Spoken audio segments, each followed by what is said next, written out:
మీరు మీ ఇంట్లో మీ తల్లితోటో మీ సిస్టర్ తోటో ఆ పదం వాడతారా?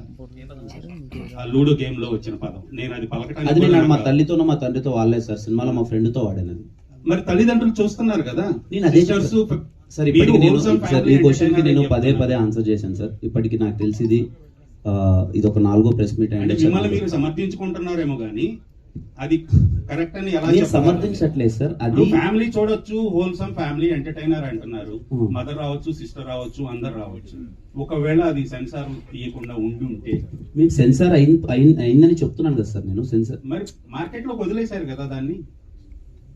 అంటే ఇప్పుడు మీరు ఏం చెప్పదలుచుకున్నారు సార్? పబ్లిసిటీ కోసం వదిలేరా? లేదు సార్, పబ్లిసిటీ కోసం వదలలేదు. క్యారెక్టర్ ఇలా ఉంటదని మీరు చెప్పడానికి ఎథిక్స్ లేవా ఎవరికి సార్? ఆ పదం వాడటానికి ఎథికల్ గా మీకు ఎంతవరకు కరెక్ట్ అనిపించింది? నాకు ఆ క్యారెక్టర్ డిజైన్ చేసినప్పుడు ఇప్పుడు డైరెక్టర్ ఒకటి రాసినప్పుడు నాకు కరెక్ట్ గానే అనిపించింది సార్. ఆ క్యారెక్టర్ లా బిహేవ్ చేసి తీసేశారు సెన్సార్. ఇప్పుడు మీరే తీసేసామని చెప్తున్నారు.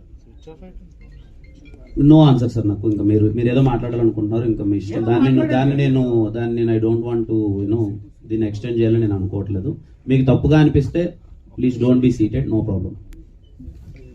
నేను ఒకటి చెప్తానండి, అంటే నేను నాకున్న అనుభవంతో నేను చెప్తాను. చెప్పండి సార్. నేను బ్లాక్ అండ్ వైట్ సినిమా నుంచి చూస్తున్నాను, పిల్లోడి నుంచి చూస్తాను. సొసైటీలో ఉన్న చేంజెస్ సినిమాలో వస్తాయండి.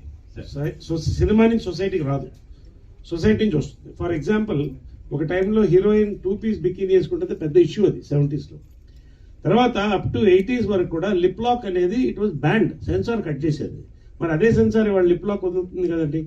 There are times are changing. అంటే ఏంటంటే ఈ సినిమా కావాలని ఏ ఒక్క డైలాగ్ కానీ ఒక విజువల్ పెట్టింది కాదండి.